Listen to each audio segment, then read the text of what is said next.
বৃহত্তর ফরিদপুরের অন্যতম জেলা এই রাজবাড়ী জেলায়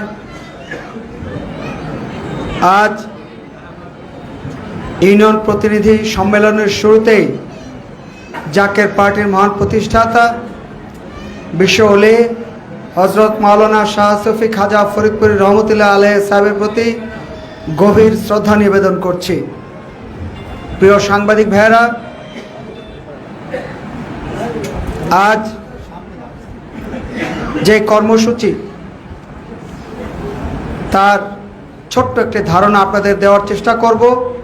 তার আগে আজকের এই সভার সম্মানিত সভাপতি, উপস্থিত জাকের পার্টির কেন্দ্রীয় নেতৃবৃন্দ, মহিলা ফ্রন্ট এবং ছাত্রী ফ্রন্টের কেন্দ্রীয় নেতৃবৃন্দ,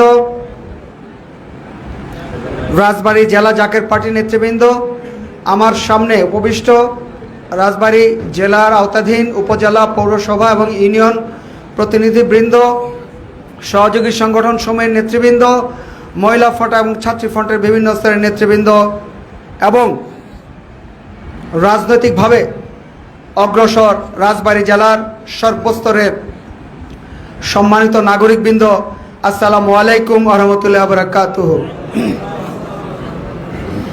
আজ রাজবাড়ী জেলায় যে ইউনিয়ন প্রতিনিধি সম্মেলন তা গত 9 অক্টোবর থেকে চলমান। দেশব্যাপী জেলা এবং মহানগর পর্যায়ে জাকের পার্টির ইউনিয়ন ও প্রতিনিধি সম্মেলন কর্মসূচির অংশবিশেষ। আজকে আমাদের এই কৃষি প্রধান জেলা রাজবাড়ীর জাকের পার্টির যারা প্রতিনিধিত্ব করেন, সহযোগী সংগঠনের যারা প্রতিনিধিত্ব করেন, তারা তাদের কৃষিকাজের অন্যতম গুরুত্বপূর্ণ এই সময়টিতে রাজবাড়ীর সর্বস্তরের মানুষের প্রতি ভালোবাসার প্রদর্শন হিসাবে জাকের পার্টির মাধ্যমে রাজবাড়ীর সর্বস্তরের মানুষের ভাগ্য উন্নয়নের অংশ হিসাবে তারা আজ এই সম্মেলনে ছুটে এসেছেন। সেজন্য জাকের পার্টির চেয়ারম্যান মুস্তফা আমির ফয়সাল এবং senior vice chairman doctor Sami Amir Faisal মহোদয়ের পক্ষ থেকে আন্তরিক অভিনন্দন এবং শুভেচ্ছা জানাচ্ছি। প্রিয় সাংবাদিক ভাইরা, চারিদিকে নানান সংকটের মাঝে একটি কথা বেশ জোরসোরে উচ্চারিত হয়, একটি কথা সারা দেশের চতুর্দিক থেকেই উচ্চারিত হচ্ছে। চায়ের দোকানে, শস্য খেতে, স্কুল কলেজ, শিক্ষা প্রতিষ্ঠান, অফিস আদালত, ব্যবসা প্রতিষ্ঠান, সব জায়গায় সেটি হচ্ছে আসন্ন জাতীয় সংসদ নির্বাচন। সংসদ নির্বাচন কবে হবে, কবে হতে পারে, সংসদ নির্বাচনের ধরন এবার কেমন হতে পারে, ভোটের অর্থাৎ নির্বাচনের উপাদানগুলা কতটা কার্যকর হবে, কতটা সংস্কার হবে, নানামুখী আলোচনা, নানান সংকটের মধ্যে দিয়েও জাকের পার্টি দেশবাসীর এই চাওয়া পাওয়া, এই আলাপ আলোচনা, আশা আকাঙ্ক্ষার সাথে অত্যন্ত শ্রদ্ধার সাথে, আন্তরিকতার সাথে একমত পোষণ করে। আমরা স্পষ্টভাবে বলতে চাই, জাকের পার্টি স্পষ্টভাবে বলছে এবারের নির্বাচন জনগণের চাওয়া পাওয়ার নির্বাচন হোক, এবারের নির্বাচন জনগণের পছন্দের নির্বাচন হোক, এবারের নির্বাচন জনগণের সত্যিকারের আস্থার নির্বাচন হোক। আপনারা জানেন যে দেশে যে প্রচলিত আইন, নির্বাচনী আইন, তা যতটা কঠোর কিন্তু তার প্রয়োগ ততটা কঠোর নয়। নির্বাচনী আইন এখন হেলাফেলায় পরিণত হয়েছে। রাজনৈতিক দলগুলো যেমন এই আইনের তোয়াক্কা খুব কমই করেন, একইভাবে প্রার্থী এবং তাদের সমর্থকগণ, দলীয় লোকজন, তারাও নির্বাচনী আইন তেমন একটা মানেন না। এবং এই যে আইন না মানা, দশকের পর দশক ধরে নির্বাচনগুলিতে যেভাবে আজ আইন না মানার সংস্কৃতি তৈরি হয়েছে, আজকে নির্বাচনের ব্যাপারও জনমনে আস্থাহীনতা তৈরি হয়েছে, নির্বাচনের উপর থেকে জনগণের আস্থা চলে গিয়েছে। কিন্তু জুলাই বিপ্লবের মাধ্যমে যে একটি পরিস্থিতি তৈরি হয়েছে, যেই একটি সুযোগ তৈরি হয়েছে, সেখানে বলতেই হয় যে এবার সত্যিকারের নির্বাচন, জনগণের পছন্দের নির্বাচন, জনগণের আশা প্রত্যাশার নির্বাচন অনুষ্ঠানে যদি দায়িত্বশীল মহল, রাজনৈতিক দল এবং অন্যান্য সকল পর্যবেক্ষক মহল এই দায়িত্ব পালনে ব্যর্থ হয়, তাহলে পরিণতি বা পরিস্থিতি কি হতে পারে সেটা আপনারাই ভেবে দেখবেন। আজকে সাংবাদিক ভাইদের মাধ্যমে দায়িত্বশীল মহলের কাছে জাকের পার্টি এই আহ্বানই জানাবে যে একটি অবাধ, সুষ্ঠু, নিরপেক্ষ, সর্বজন গ্রহণযোগ্য, অংশগ্রহণমূলক, উৎসবমুখর নির্বাচন অনুষ্ঠানে একটি স্বাধীন নির্বাচন কমিশন গঠন যেমন অপরিহার্য, তেমনি কিছু কিছু উপাদানের ব্যাপারেও দায়িত্বশীল মহল এবং নির্বাচন কমিশনকে অত্যন্ত কড়াকড়ি আরোপ করতে হবে। তার মধ্যে আমরা যেটা দেখতে পাই দশকের পর দশক জুড়ে, যে নির্বাচনের পূর্বে যে সংসদীয় আসনগুলিতে যারা প্রভাবশালী, যারা এক শ্রেণীর দালাল চক্র আছে, যারা এক শ্রেণীর সুযোগ সন্ধানী আছে, তাদেরকে অর্থের বিনিময়ে দলে টানা হয়, তাদেরকে ঘুষ দেওয়া হয়। একইভাবে ভোটারদেরকে প্রভাবিত করার জন্য নির্বাচনের একেবারে নিকটে যে তাদের মাঝে অর্থ ছড়ানো হয়। এই দুয়ের মাধ্যমে ভোটের পরিবেশকে সর্বপ্রথম ভোটের পরিবেশে কুঠারাঘাত করা হয়। তখন ওই সংসদীয় আসনগুলিতে ঘন্টায় ঘন্টায় সংবাদ ছড়িয়ে যায় কোন প্রার্থী কত টাকার বস্তা নিয়ে নামলেন, কোন এলাকায় কত টাকা জনগণের মাঝে ছড়ানো হলো, কোন এলাকায় কোন প্রভাবশালী চক্র কত টাকার বিনিময়ে প্রার্থীর হয়ে কাজ করছেন। নির্বাচন অনুষ্ঠানের আগেই এইভাবে নির্বাচনের পরিবেশ নষ্ট হয়ে যায়। অথচ গণতন্ত্র সকল মানুষের জন্য, সকল ভোটারের জন্য সমতার সুযোগ নিশ্চিত করে, সমতার সুযোগ সৃষ্টি করে।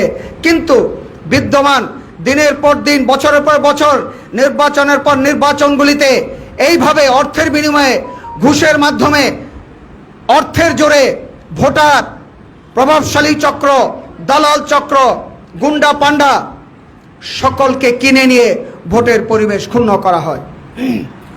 আমরা জাকের পার্টি আরও সুস্পষ্টভাবে বলে দিতে চাই, সেটি হচ্ছে যে রাষ্ট্রীয় প্রতিষ্ঠান, আইন শৃঙ্খলা রক্ষাকারী বাহিনী, প্রশাসন, নির্বাচনী যন্ত্র, সমস্ত কিছু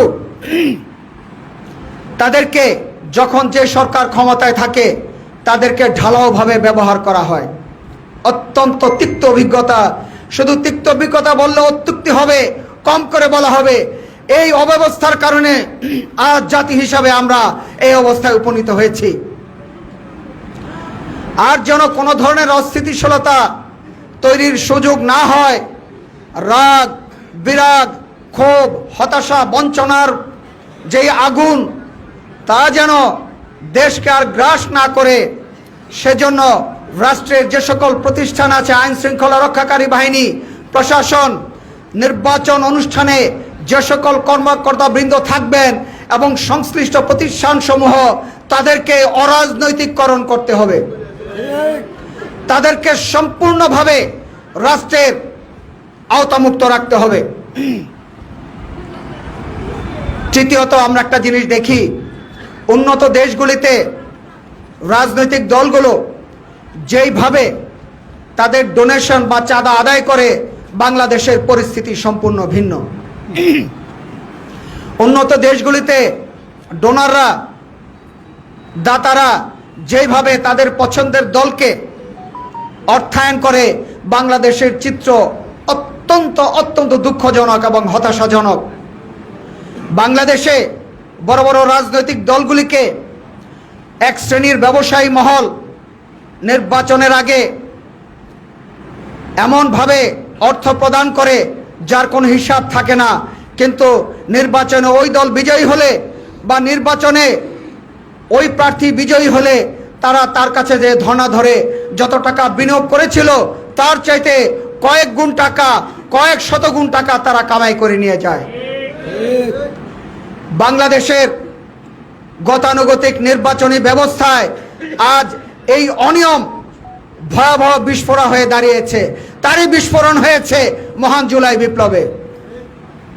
কাজেই দায়িত্বশীল মহল এবং স্বাধীন নির্বাচন কমিশন গঠন হবে বলে আশাবাদ ব্যক্ত করা হচ্ছে।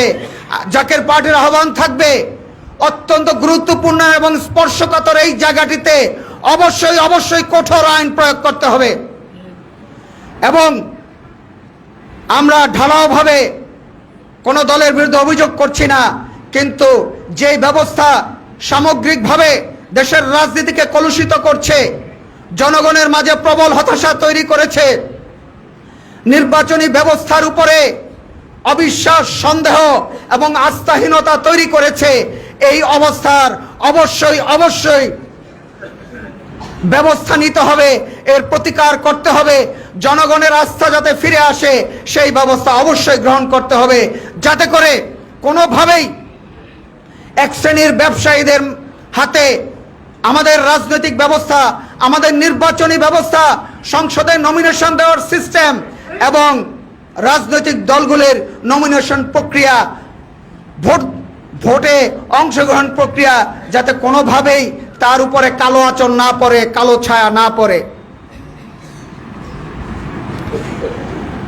আর আমরা একটা জিনিস খুব গভীরভাবে লক্ষ্য করছি যে নির্বাচনের প্রাক্কালে নির্বাচন কমিশন প্রার্থীদের ব্যয়ের একটা সীমা নির্ধারণ করে দেয়। এত লাখ টাকা খরচ করা যাবে, রঙিন পোস্টার ছাপানো যাবে না, এই করা যাবে না, কাউকে আপ্যায়ন করা যাবে না। কিন্তু এই আইন কোনোভাবে কি কখনো পালন করা হয়েছে? কোনোভাবেই পালন করা হয় নাই। কাজেই আমরা বলবো এই আইন যেন জনমনে যে আইনের ব্যাপারে আস্থাহীনতা, যেই আইন রাজনৈতিক দলগুলো মেনে চলে না, যেই আইন প্রার্থীরা মেনে চলে না, তার একটা প্রতিকার অবশ্যই অবশ্যই করতে হবে, এর কোনো বিকল্প নেই। তাই জাকের পার্টি স্পষ্টভাবে আহ্বান জানাচ্ছে, এবারের জাতীয় সংসদ নির্বাচনের পূর্বে সকল দলের ঐক্যমতের ভিত্তিতে সকল মহলকে সাথে রেখে একটি বাস্তবসম্মত গ্রহণযোগ্য নির্বাচনী ব্যয়সীমা নির্ধারণ করা হোক। সেই ব্যয়সীমা স্বাধীন নির্বাচন কমিশন এবং সংশ্লিষ্ট আইন প্রয়োগকারী প্রতিষ্ঠান ঐক্যবদ্ধভাবে একযোগে এমনভাবে সেই আইন প্রতিপালনে কড়াকড়ি আরোপ করবে যাতে করে কোনো অযোগ্য প্রার্থী শুধুমাত্র তার অর্থের বিনিময়ে ভোটারদেরকে প্রভাবিত করতে না পারে, ভোটকে প্রভাবিত করতে না পারে। এই ব্যয়ের সীমার কারণে কঠোর আরোপ করার কারণে যাতে করে সত্যিকারের যোগ্য দেশপ্রেমিক প্রার্থী দলগুলো নমিনেশন দেয় এবং সত্যিকারের যোগ্য প্রার্থী যাতে নির্বাচনে প্রতিদ্বন্দ্বিতা করে বিজয়ী হয়ে বেরিয়ে আসতে পারে। যদি তা না করা হয় তাহলে বজ্র আটুনি ফসকা গেরো, অর্থাৎ আপনি দড়ি দিয়ে এমন আটুনি দিলেন, বজ্র আটুনি, আর আপনি যে একটা গেরু দিলেন সেটা একটা ফসকা গেরু দিলেন, টান দিলে ছুটে যাবে। এই আইনের প্রয়োজন হবে না, এই নির্বাচনের প্রয়োজন হবে না। এই নির্বাচনে এই আইন 18 কোটি মানুষের সাথে হাসি তামাশার করার সামিল হবে। তাই জাকের পার্টি চায়, স্পষ্টভাবে বলে দিতে চায় যে নির্বাচন শুধু সঠিকভাবে নির্বাচনের মধ্যে দিয়েই সবকিছু সীমাবদ্ধ থাকে না। এবারের জাতীয় নির্বাচনের গুণগত পরিবর্তন করতে হবে।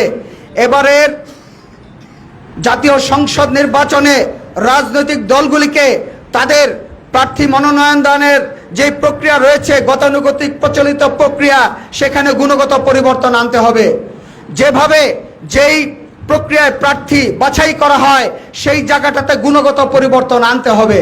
অর্থাৎ সংসদে যারা প্রতিনিধিত্ব করবেন তাদেরকে অবশ্যই অবশ্যই ওই এলাকার সংসদীয় আসনের জনগণের সুখ দুঃখের অবসান ঘটানো, এলাকা ভিত্তিক উন্নয়ন, সামগ্রিকভাবে জাতীয় উন্নয়ন ঘটানোর লক্ষ্যে তাদেরকে অবশ্যই উপযুক্ত হতে হবে। যদি আমরা এই জায়গায় পরিবর্তন আনতে পারি তাহলে এই জাতীয় সংসদের সামগ্রিক প্রক্রিয়ায় গুণগত পরিবর্তন সাধন হবে। তখনই সংসদীয় ভিত মজবুত হবে, তখনই সংসদীয় গণতন্ত্রের প্রাতিষ্ঠানিক ভিত দৃঢ় হবে, অগ্রগতিশীল হবে। তাই জাকের পার্টি অত্যন্ত স্পষ্টভাবে বলছে, এবারে নির্বাচনে জনগণকে বিজয়ী করার ব্যবস্থা নিন। রাজনীতির উপর আপনারা আস্থা ফিরিয়ে আনুন, নির্বাচনের উপরে আপনারা আস্থা ফিরিয়ে আনুন। এবারের জাতীয় সংসদ নির্বাচনে সত্যিকার অর্থেই আপনারা দেশকে বিজয়ী করুন। আপনারা সবাই ভালো থাকবেন, সুস্থ থাকবেন। বাংলাদেশ জিন্দাবাদ, জাকের পার্টি জিন্দাবাদ। আসসালামু আলাইকুম ওয়া রাহমাতুল্লাহি ওয়া বারাকাতুহু।